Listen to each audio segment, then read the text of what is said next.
The following Wednesday, I was back with the support group. There were only 12 of us this time, and only 2 of them were people I didn't recognize. There had been a snowstorm that morning, so I guess that was what caused a lot of people to stay home tonight. Maria was there, and as usual, she was wearing a red sweater, although this one looked a lot warmer than the one she had worn last week.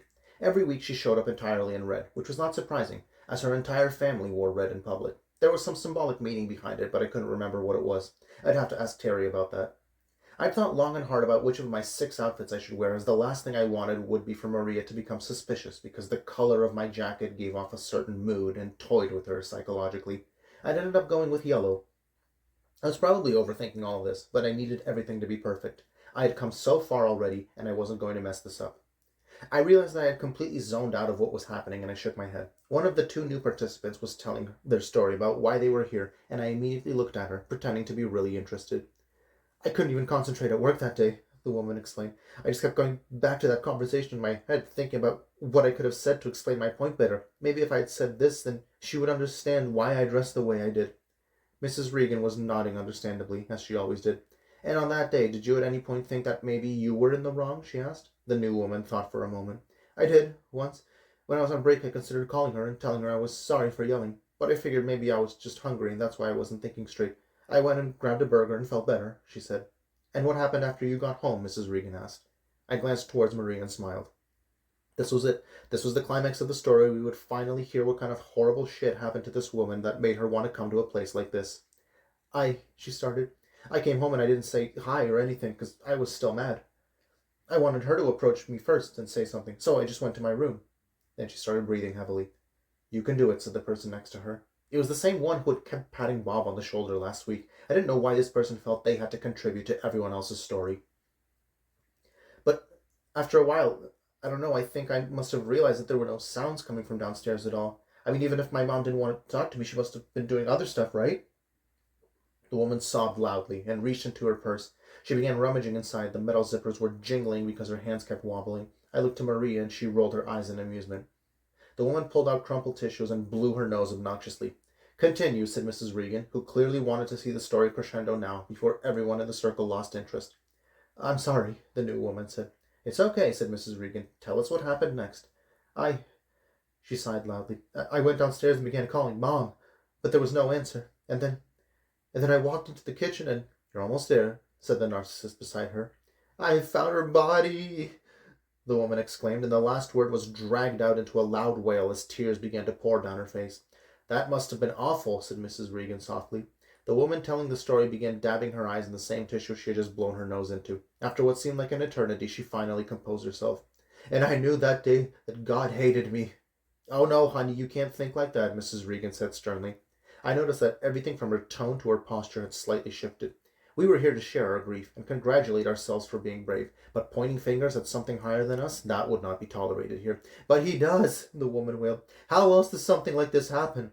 Honey, we don't have all of the answers, but this was not a punishment for you, Mrs. Regan tried to explain. The woman sniffled loudly again. Her chins were crashing into each other like waves on the ocean. Do you know the last thing I said to her? She asked, her mouth trembling with every word. I looked over to Maria, who was staring at the woman with wide eyes. No, I wasn't imagining it. There was definitely something about this that she enjoyed. I told her she was a fucking bitch and I hoped she'd die. And then she burst into tears again. Well, I know you don't drink, I said to Maria later when we stood by the coffee machine, but I could certainly use a few after hearing that story. Maria smiled awkwardly. I think they sell drinks at the bowling alley. I'm not sure, I've only been there once, but I think it's safe there. What a peculiar person she was. Sure, that sounds like a great idea, I said. I turned back and saw Mrs. Regan slowly dragging a chair over to the stage. Let's go now, I said.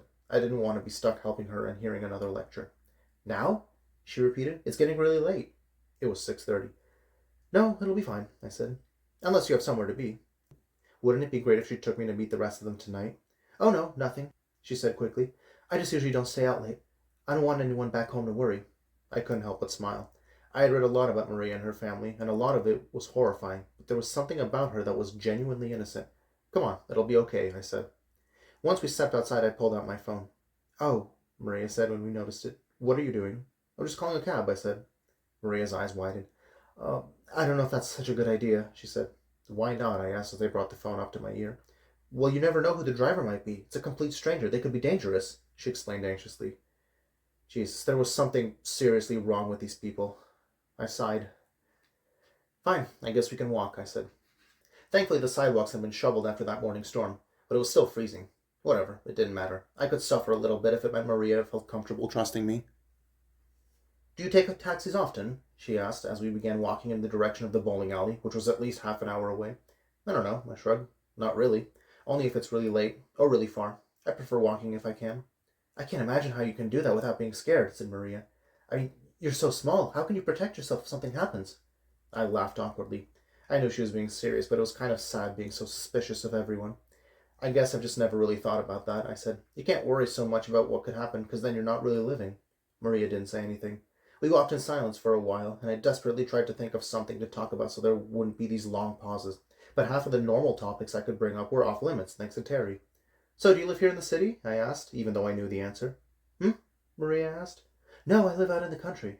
That sounds nice, I said. This was so weird. I couldn't say anything. I couldn't ask her about her family because she definitely wasn't ready to tell me about them. I couldn't ask her about her job because she didn't have one. Well, not a conventional one, at least. Is it quiet out there? I asked. It's wonderful, she said. Really peaceful. You step outside at night and there's complete silence. Except for the crickets, of course, but I don't mind those. And the stars. You wouldn't believe how many there are if you've lived your whole life in a city like this. Maria sounded really enthusiastic about this, so I figured that this was a safe topic. I've lived here since I was really young.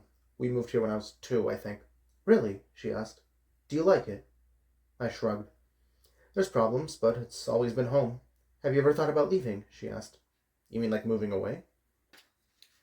Moving away or simply traveling in one direction, she said. Just, if you could go somewhere, where do you think you would go? I slowed down. It was a normal question, but not something I had prepared for. I hadn't expected to talk about travel options, but frankly I felt relieved. I think in this instance I could actually be honest with her, which was good, as keeping track of my lies was only going to get more difficult. Madagascar, I said. Maria nodded. Interesting. Is there something there specifically you wanted to see? I don't know. I feel like it's remote, but not too remote. Like there's still a lot of people there, but it wouldn't be cramped by tourists, you know? I actually had no idea if that was true, so I tried to sound unsure. One thing I knew for certain is that if this operation went horribly wrong and I had to leave the country, Madagascar was no longer an option. When we finally arrived at the bowling alley, Maria was in the middle of telling me about the public school she attended when she was 6. She had only gone there for 1 year. It was so strange. At that age I had no idea about the concepts of poverty and class, but so many of these children looked neglected, and they all seemed miserable. I didn't see the connection between the two. I already knew that Maria's family only sent her to that school for 1 year, so that she would be exposed to the concept of poor people, and then she was swiftly moved to a more prestigious institution. You think they were sad because they had no money? I asked curiously. It would seem so, but I realized much later that that was not the case, she said. What they needed wasn't money, it was purpose. Something to keep them going in ways that the dollar never could. Maria was speaking with conviction, as if she were the first person to ever come up with that idea. My parents moved me out of that school after one of my classmates shot a few of his friends, so they put me in a private school where everyone was really rich, she explained. Were the kids there happier? I asked. They were, she nodded. But I realized eventually that happiness tied to money was fragile. I remember this one boy sat beside me. His parents got a divorce because his father was having an affair with their gardener. His mother got a lot of money out of that divorce, and after that, both parents kept trying to win his love with really expensive presents. He would get twice as much stuff, so when it was his birthday, he was no longer getting a gift from his parents. He was getting a gift from his mom and another from his dad, and both were really expensive because each parent was worried about having the cheaper present. I could see where this story was going. But he wasn't happy anymore, I said. Maria shook her head. He had more stuff than he would ever need, but he wasn't happy. So you think he just needed a purpose? I asked. Maria frowned. I do. I wonder about him sometimes, where he is now. I wish I could help him. We sat inside the bowling alley, and I hoped that the game would actually distract Maria long enough so that she'd forget about this philosophical topic. I didn't want her to ask what I thought about it. I didn't know the key to happiness, but perhaps finding a purpose in life would in fact make someone happy. Unfortunately, when Maria spoke of purpose, I already knew what she was referring to, and I had to disagree with her, because personally, I didn't think that the end of the world was a purpose that would make anyone happy. The first time Maria threw a ball, she awkwardly dropped it in front of her feet and watched it rotate at a snail's pace. It took almost a minute for it to fall into the gutter and another 30 seconds to reach the end of the lane. She seemed a little embarrassed, but I acted like it wasn't a problem. Do you come here often? She asked me. Years ago I did. I came here with my sister whenever we skipped class, I said. I threw a ball, but only managed to knock down 5 pins. Sloppy. And you didn't get in trouble? Maria asked in shock. I shook my head. Well, I did the first time, but not for leaving school. I got in trouble for bringing her with me. I was old enough to take care of myself, but she was younger, and apparently I had put her in danger by taking her out of school and into the city, or something like that. I trailed off. Maria obviously couldn't tell, but my heart had started beating rapidly. I had realized halfway through telling that story that I was making a terrible mistake. I should not be telling Maria stories about her. I had no idea whether she had told Maria the same story, if she started comparing notes. No, I was being paranoid. Lots of siblings do activities together. And besides, if she did ask, I still have that fake family photo that Terry gave me. But nevertheless, I had to be more careful. What do you do for work? She asked. Bartending, I said immediately. Oh, interesting, Maria nodded. Do you like it? I shrugged. It pays the rent, but I am looking for something different, something I could be passionate about. All of this was true. What would you want to do? She asked. Here we go with these questions again. But I was prepared for this. I knew she would try to get a feel for whether I would be a good recruit, or if she was wasting her time. I'm not really sure, I said. I wasn't one of those people who knew what they wanted to do even when they were kids. I guess I would want to do something where I could help people. Maria smiled. There, we were making progress. I mean, when you serve people drinks, you're already helping them by listening to their problems, I added. But there are better ways to help people, Maria said, as if reading my mind. Exactly, I smiled. There, I was making strides. And then, despite Terry warning me not to, I took a chance. What about you? What do you do? I asked innocently. I work for my uncle, she said without hesitation. Oh, really? What does he do? I asked. He's a motivational speaker, said Maria. I reached up to scratch my nose and discreetly covered my mouth to stop myself from laughing. Motivational speaker. That was one way of putting it. Oh, that sounds exciting, I said. I decided not to push that topic more. If Maria wanted to share, then she would tell me exactly what he motivated people to do. After a while, I went to get food, leaving Maria alone by our lane. As I stood in line deciding whether it was worth getting a larger helping of fries than I necessarily wanted if it meant my drink would be $1 cheaper, I got the strange feeling that someone was watching me. I wondered whether I should turn around. I decided to act as though nothing was wrong and kept staring up at the pictures of the perfectly presented food. A minute later, I was standing at the counter, politely smiling while the cashier profusely apologized for how long it was taking to get my order right. And then I suddenly felt brave. So I quickly turned around. And I was right. There was someone staring right at me. Behind the long lines for food, on the far wall of the court, was a tall figure who looked more like a tree than a man, with long limbs that probably swayed gently when it was windy outside. Normally, when someone is caught staring, they will immediately turn their gaze somewhere else, anything to avoid a confrontation. But not this man. He just kept staring. He didn't show any emotion, no curiosity or anger or anything. He simply stared. Miss, said the cashier's voice behind me, your food is ready. Soon after, I was walking back towards the bowling lanes with a giant bucket of grease and some fries on top. I tried to ignore the man, but I was curious whether he would still be staring. Eventually got the better of me. I looked up suddenly and saw him still staring. I didn't stop. I kept walking back towards Maria, but I didn't take my eyes off him. He still had a blank expression that could mean anything, and now that I was closer, I noticed two things. One, he definitely looked familiar. The man was pale, and not just naturally pale. He looked as if he hadn't seen the sun in months, like he had just crawled out of solitary confinement. And he had long, unkempt black hair, which paired with his skin made him look like an old person's idea of a devil worshipper. The second thing I noticed was that he was dressed all in red. That could easily be a coincidence. Or Maria could have someone helping her. I looked away from the man and frowned. Nothing that I had read about them suggested that they worked in pairs. There weren't that many of them. But there would be a way to check. I kept walking until I was positioned directly in between where Maria was sitting and where the man was standing watching me, and then I turned and started walking towards Maria. She was examining a few strands of her black hair with extreme fascination, as if this was the first time she was seeing it. That might have been because she had actually curled it for once, whereas each previous week I had seen her, it had been a tangled mess. Sorry that took so long. There was a lot of people in line, I said. Maria looked up at me, and then for the briefest moment, her eyes widened as she looked past me. She must have seen him. Do you want some? I asked, motioning with the fries. I'm okay, thank you, she smiled. Fast food doesn't always agree with me. My grandma lives with us. She insists on every meal being prepared at home, so she knows for sure what's going into them. Lucky you, I said. I sat down and grabbed a few fries as Maria threw another bowling ball. At least this time she managed to toss it with some momentum so that it actually rolled at a reasonable speed. Can I ask you something? I said. Of course. Why did you start coming to the group? Maria blinked a few times and looked down at her feet. I'm sorry, I said immediately. You don't have to say. No, it's fine, she said with a painful smile. It's only fair. I heard your story, so I guess you should hear mine. She came over and sat down right beside me. You really don't have to, I said. I was adopted, she cut me off.